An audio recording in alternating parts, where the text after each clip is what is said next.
Hi, it's Jason Heath with Eastman, and we are continuing our teacher profile series with today's episode. This is an interview with Daniella Valdez. Daniella is the Director of String Ensembles for the Chicago Youth Symphony. She teaches at Maine West High School in suburban Chicago, is an incredible all-around teacher. We get into her path through the music world, what she's doing now, how the pandemic has been for her and her students, and much more. I really hope you enjoyed this conversation. I will be the most avid concert goer you've ever seen, when we get out of this. I don't know about you, but...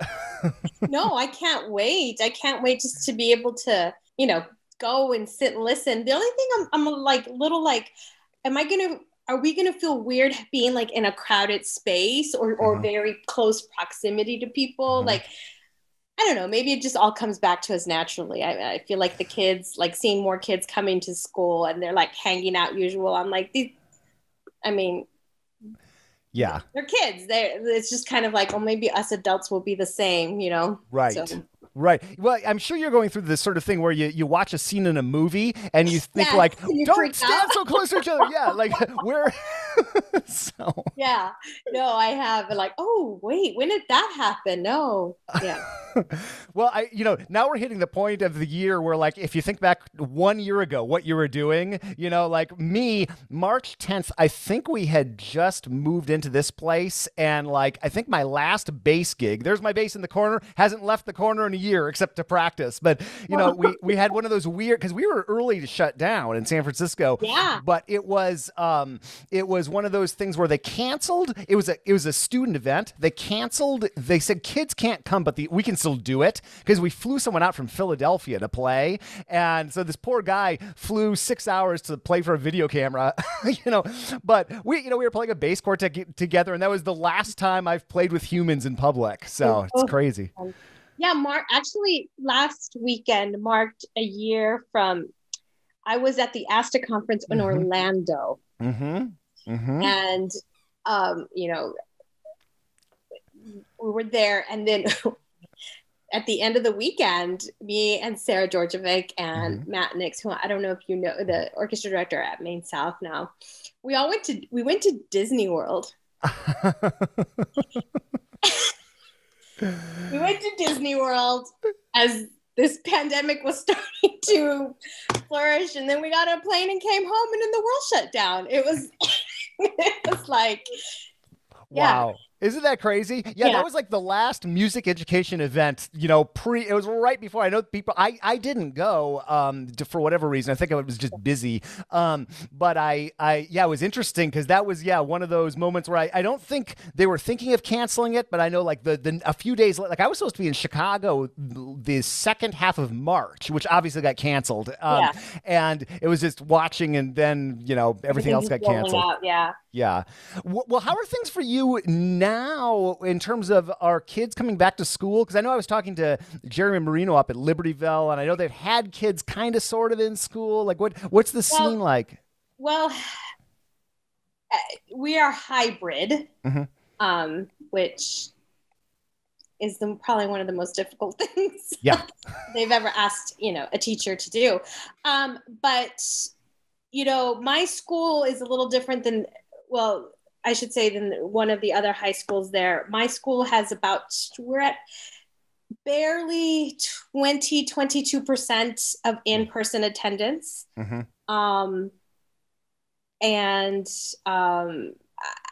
Like today I saw one kid. Everybody else was remote, so, and they could choose either to stay fully remote or, they can come to school now like every day. Oh, wow. Okay.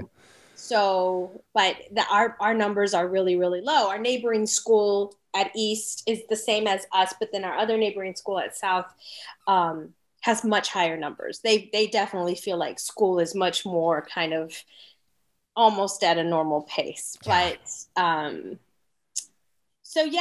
that's been tricky because, I know that a lot of kids would like to come to school, but because of the hours and, or maybe they have to stay at home with their younger siblings or their parents are essential workers. So their parents don't want them to go out and get sick because they have to, stay healthy. And so, there's a lot of scenarios, but, we're making it work. And Nothing like the ensemble class with one person, though. I mean, I was talking to Charles Laux, who's an orchestra director in suburban Atlanta, and he was saying, he has one of those programs, 250 string players, that sort of thing. And he said the largest in-person class he's had yet this year is 7. And and that weird sort of mix of hybrid and in-person. I was talking to Jeremy Marino about that too. Like, you're teaching 4 kids, but then they're like, he puts like an iPad. Yeah, right. So are you ignoring the people on the Zoom call? That's exactly how I feel. In fact, I just had this other conversation the other way. I was like, I feel so bad because I feel like I owe it to the kids that are coming to school to give them my full attention. But then I don't want to, like, quote unquote, punish the kids that are not coming to school and not give them my attention. Like, so it's like, oh, I don't know what to do. And it's hard. It's hard. So, I mean, I've kind of just done some mixture of things like, okay, 10 minutes at home, look at this. And I work with the people in front of me, or,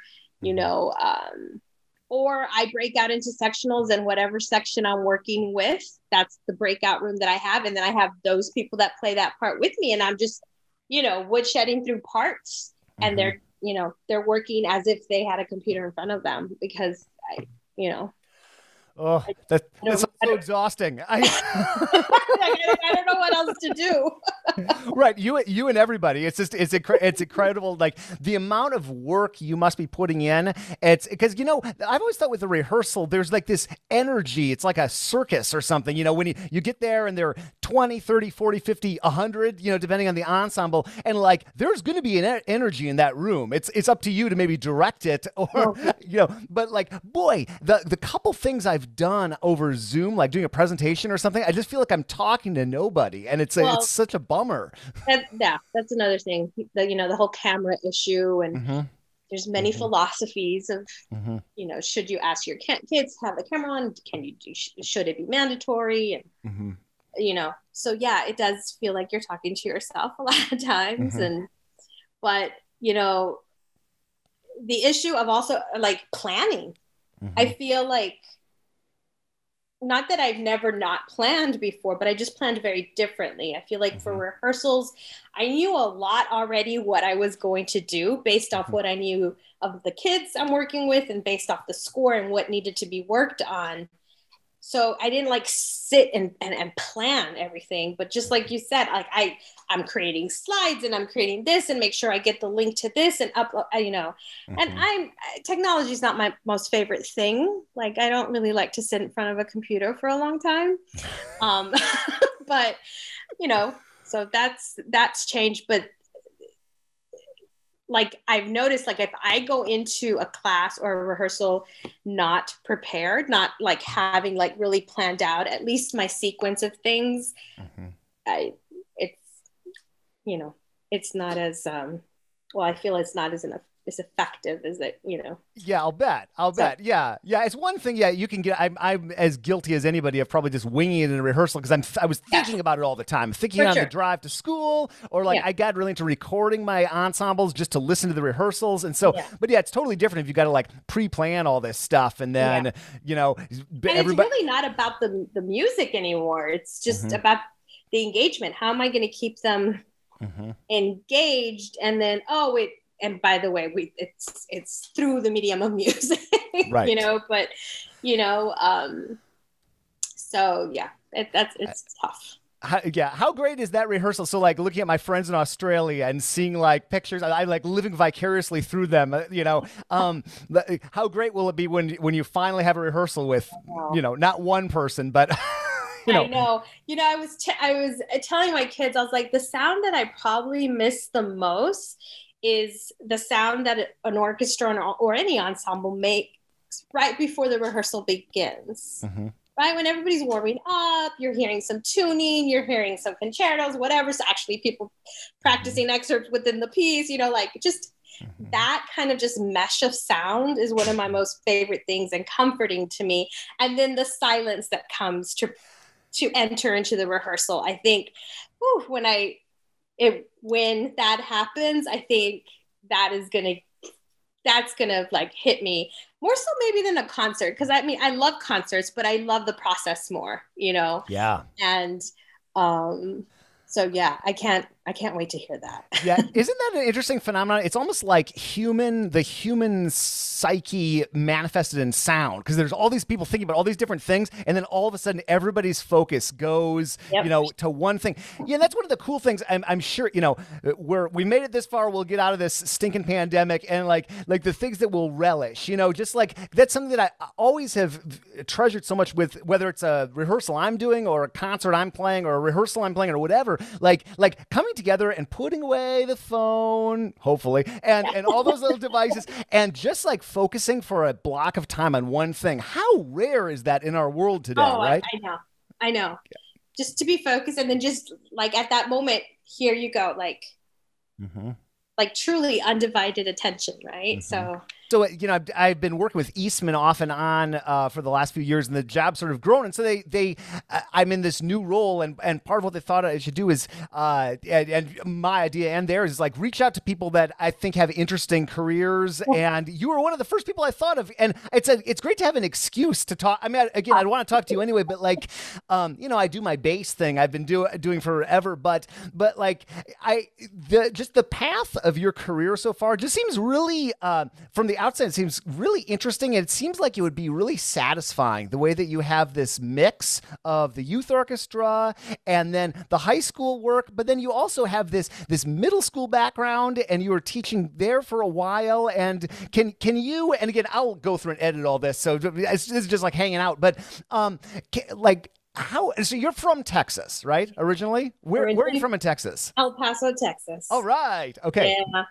Nice. Okay, cool. How on earth did you end up doing what you're doing in Chicago, Illinois, coming from El Paso, Texas? That is a massive question, but take me down that path however you like. All right.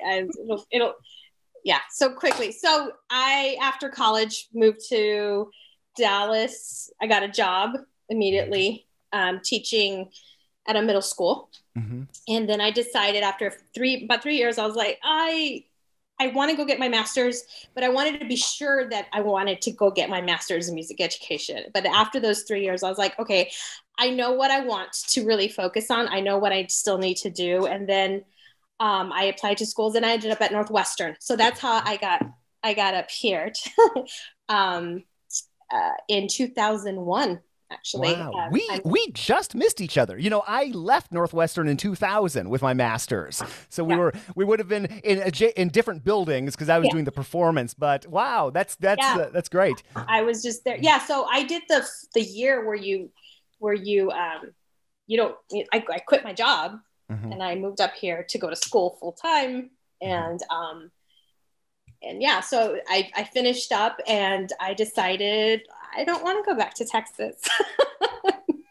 And I really loved the city, but also like I knew, the programs in Texas are just phenomenal. I grew up in one of those programs with the phenomenal teachers, and I'm very fortunate to have worked or to been, studied under a lot of those directors in Texas, but it is a different machine. And I knew that I could do that and probably be successful in it, but I didn't know, I knew down deep inside that that's not how I wanted to create music or be with my ensemble or be that kind of teacher, or it be my focus.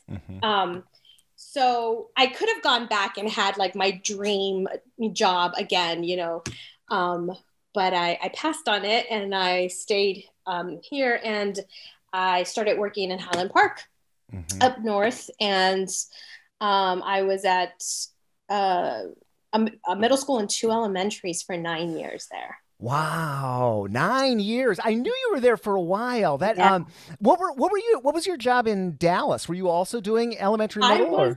I was an assistant director at a middle school. Oh wow! Okay, It was a huge program, and I was very lucky to have worked with this woman, Susan Younghands, who's just an incredible musician and educator, just a phenomenal woman. And she really took me under her wing, and that's where I kind of honed in a lot of like like the structure of my classes is really from Susan, who had studied with James Kjelland at Northwestern. Sure. And at a different point, like in her life, I think before Kjelland was even at Northwestern. But so I taught middle school there, which in middle school in Texas, beginning strings is 6th grade at the beginning, but it, different. You see the kids every day. It's a different model. So, so when I started working here, I did my own feeder program. So I taught, 4th, 5th, the elementary schools, and then I would go and bring them into the middle school. Wow, that's a cool setup to be your own feeder program. It's like I don't have myself to blame, right? Yeah, exactly. You are to praise and at fault for what you had. Exactly. Like, who was your 5th grade teacher? Who was your beginning teacher? No. So I did that, which was, I learned a lot. I had to learn quickly the model that Illinois had, because I was going into this job a little naive, thinking like, oh, okay, where's the orchestra room? Oh, no. I was like, I used to have an orchestra hall. I was like, there's no carpet in this room. Like, how does this work? So, and then the pull-out lessons, was all very, very new to me. And working in 3 schools is also, it has its pros and cons too. But, I made it work for the time that I was there. I mean, it tough community, but I also learned a lot. And it's some of the students that I know that I had when they were little, they're like much older now. And it's, great to know what they're doing. And I, made dear friends from that job. But then it came time to where I was like, maybe I was into like my 7th year. I was like, I know that I want something now a little bit more. I was kind of outgrowing that for some. And then that's when I got the gig at CYSO. Okay. I was wondering when that came into the picture. Okay. Yeah. Okay. So I was brought on into the season, the fall of 2006. Okay. Wow. So yeah. So then that kind of, like, I went into it really not, and I say this all the time, I went into it really not ever really considering myself as a conductor. It wasn't about being a conductor. I was like, I'm an string educator, like, and I teach kids how to play string instruments, like, but then when I landed this role and really kind of, it gave me another platform to kind of evolve as a musician and an educator, and just be able to see different ways. Also work with, different level of children where, I think people have like, oh, just because they're good players, you don't have to put in it. And I was like, well, that's not necessarily true, because you have to like be able to offer them something still. Like the challenge is still there. You could still challenge, very, very talented kids to be able, to feel challenged, to feel pushed, and for them to grow as musicians as well. And so I was kind of finding my, my path through that, and just being truly inspired by it, and being able to work, with the other conductors there. And then finally realizing like, oh, like, yeah, I'm a conductor. Yeah, I can do this. So why can't I see myself as that before? I don't know. I mean, I think there's other things about that, but I think I do credit CYSO for giving me that platform and allowing me to kind of find my way into, being where I am now. It's an interesting thing, isn't it? The whole considering yourself a conductor thing. Because like I didn't even think about teaching in the type of teaching we're talking about until I was 30. And I certainly didn't consider myself a conductor. And I felt real imposter syndrome, at first. And like, what am I doing? But I always ended up working with people, because I only did high school. I always ended up working with people that were really into conducting. And I was sort of like, I'm just a bass player, leave me alone. I'll make it work. And then I started to realize, oh no, what you do physically up there really does have an impact. And you can communicate a lot more with the right kind of gesture than with 3 paragraphs. Yeah. Wow. No, for sure. When did the high school job, when did you move over to the high school job? That was not too long after CYSO, right? It was a couple of years. 2011. I started at Maine West. Okay. How did your life, just the amount of hours you're devoting to music in your life change once you went over to the high school job? Because I reflect back and you take a lot of time as a teacher, no matter what level you're teaching, but there's this sort of like unique horribleness to high school jobs, typically where you have at least one night a week. And again, non-pandemic times, certainly different now for the moment, but like at least one night a week. I was at school till 10. I'm pretty sure at least one night a week, and just the demands on your time are just so high. Like, was that a shockaroo, or was it pretty different when you went to the high school level? Yes. For I think two big reasons. The first reason was part of the position was to teach guitar. Mm-hmm. And I remember in the interview, were like, "Do you play guitar?" And I went, "Yes, I do." Yeah, I did not know how to play guitar, so I had to quickly learn how to to play guitar, and then be able to stay in front, one day ahead of my kids, really.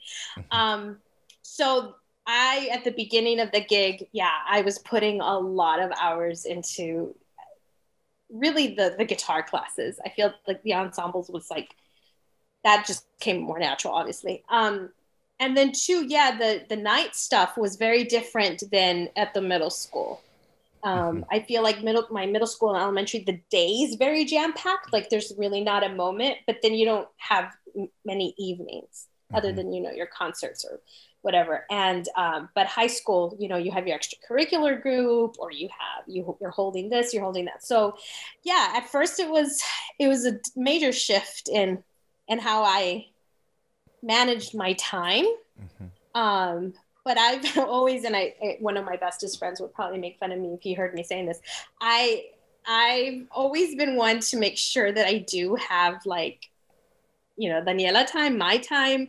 I try not to bring work home, which right now I think that was the hardest part of the beginning of the pandemic, because I couldn't separate my home from work. And I think that was a little shock to my system, probably to a lot of people. But I've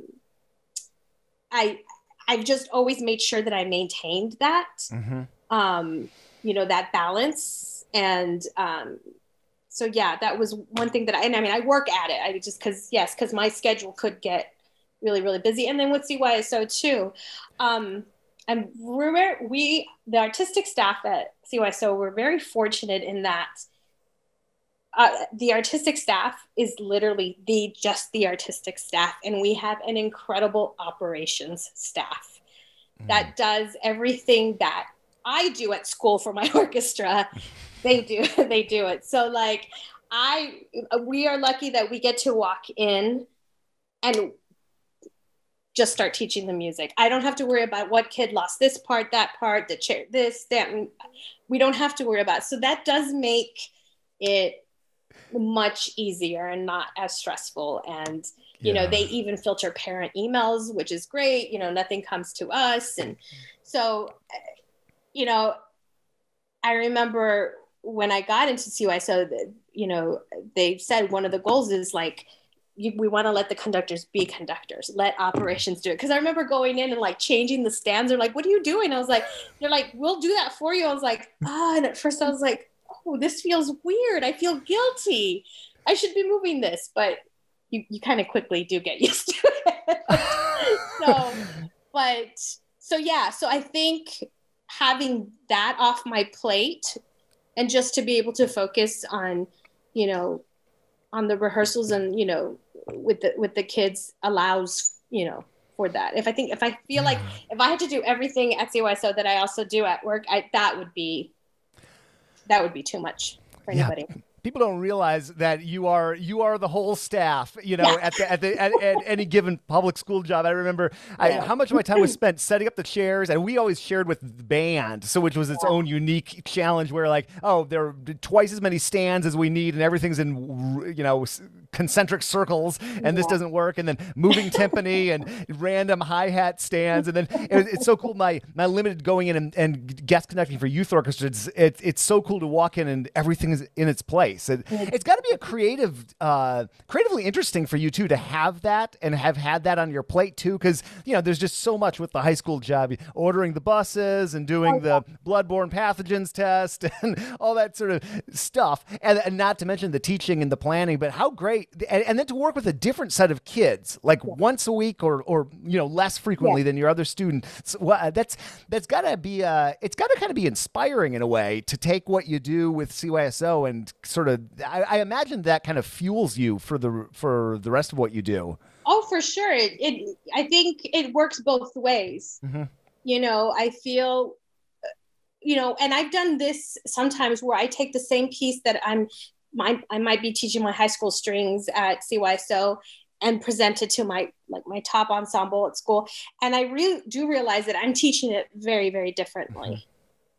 Right. But they're both coming at it, but I am approaching it very, very differently. So that's been really, I think, good for me, because I have to see it from two different lenses sometimes. And, and the expectations are not different, like as far as like one's lower or one's higher.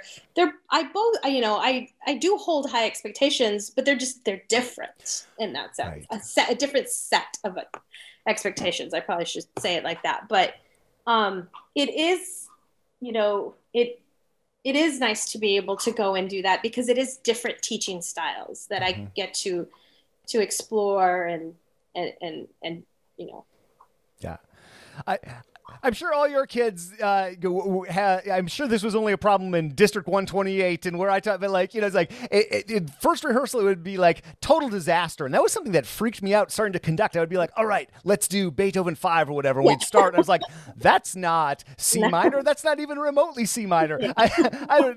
Why are you starting down bow? All these things. It's so like, there's just, I'm assuming, for the most part, there's just sort of like an expectation of working on things on your own that you'd have at CYSO that some of my high school students would have that, but it was definitely much more like me teaching them just about everything. So for sure. Yeah. I mean,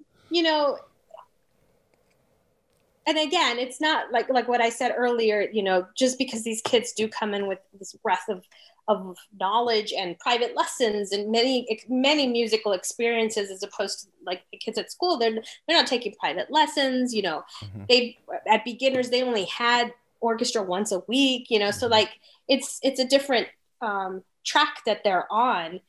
But again, I don't feel like because they are not playing lessons or not taking lessons and so forth, I don't feel like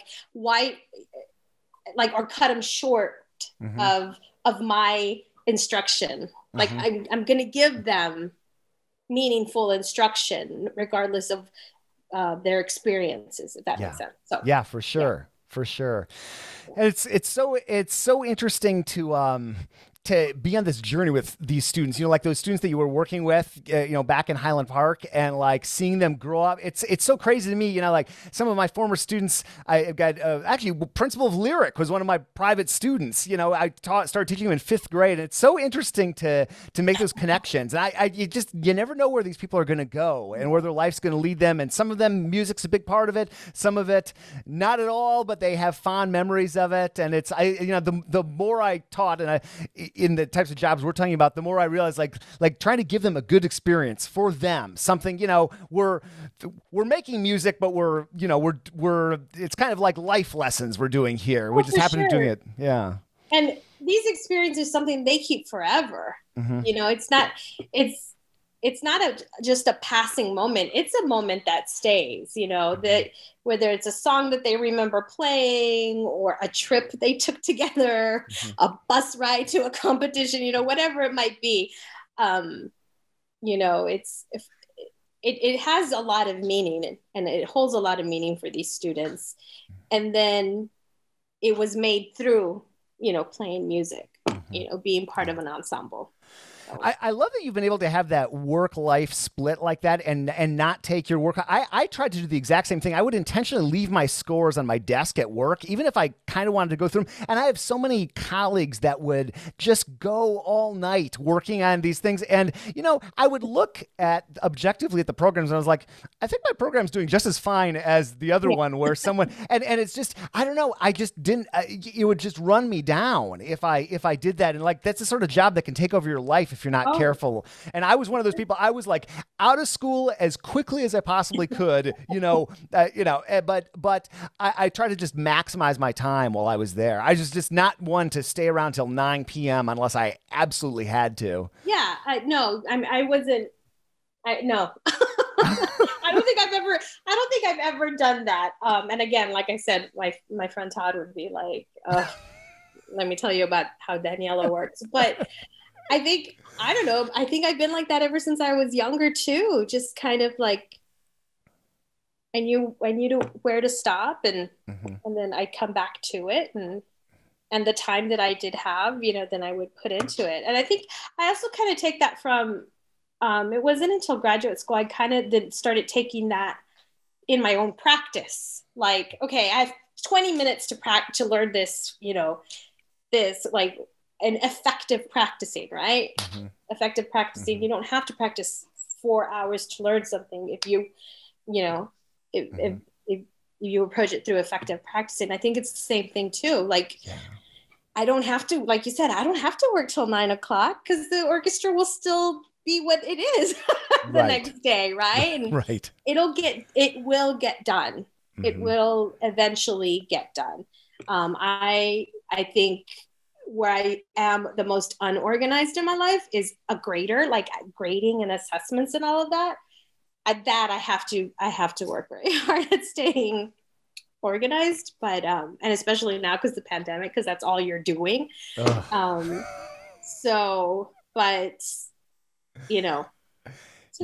mean, yeah, I was the world's laziest grader. I can freely admit it because I'm not employed by anybody anymore. But I was just absolutely. Nobody ever complained. Yeah. It's just like it's hard. It's hard, But I'm also lucky to have a great orchestra team at my district where we've come up with a structure to be able to assess and not be like over, that's all, or that's all what it would do, but also meaningful, right? That the kids are coming out knowing and understanding what they're learning or not learning. So in their own practice and in their own, kind of their track that they're on, because we're able to track the kids a little bit better too. So yeah, that's a good lesson. The just in time of preparation is what I call it, instead of just in case. Like going through. I got really good at like understanding how to prep a score for Philharmonic Orchestra in like 18 minutes. It's like I've got 18 minutes. I'm going to take those 18 minutes and I'm all in on this score. I'm not going to take 4 hours, and try to get all the. And you get better with that. I got better at that with my own bass practice as time vanished. But that's one of those lessons I think you learn on the job for sure. Yeah. Or, my commute sometimes coming home, I'm going to just listen to recordings and, figure out how I'm going to do this or how I want the kids to do that or, so yeah, I mean, but then I turn it on to like my different various pop tunes. I had such a weird listening habit. I would either listen to hip hop or rehearsals of my students. I was either, and I got into this thing where I would just record all my rehearsals because I had such a long commute. I was living in downtown Chicago and teaching in Vernon Hills. So like 35 miles of pain, and it would sometimes I would listen on the drive home. Sometimes I would listen to every rehearsal of the day, and I would still not be home yet. So I had relived my workday just in the drive home. But it helped me so much as a conductor because I started to like something about just the audio. It made me really just focus on like, if I stopped, why did I stop? did I say anything useful? Did it get better? And I found that really helpful. Or did I confuse the heck out of the kids? Well, I was like, what did I just say? Sometimes I'm like, oh my gosh, that was so confusing. How did they even figure out what I was wanting there? So no, yeah, it is. Although it's painful sometimes to listen to yourself. Yeah, it is a great tool. I would have to agree. Did you I promise not to keep you in the line too long here, because I know it's getting late there, but did you think, like, when did you want to be a teacher? Did you think you were going to do this your whole life? Or like, if you go back to when you were, I don't know, whatever, 13, 15 years old, like, what were you thinking you might be doing?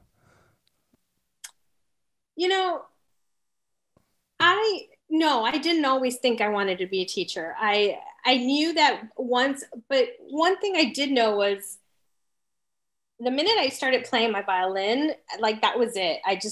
That's all I really wanted to do. But to be honest with you, I also, when I started college and going into it, I was like, I don't want to be a performance person. I that's not me, or like, I'd rather play in orchestras. I wasn't like the solo violinist or, so I was taking all of the courses that you have to at the beginning of, undergrad and as a music, whether you were ed or performance, right? So all the basic stuff.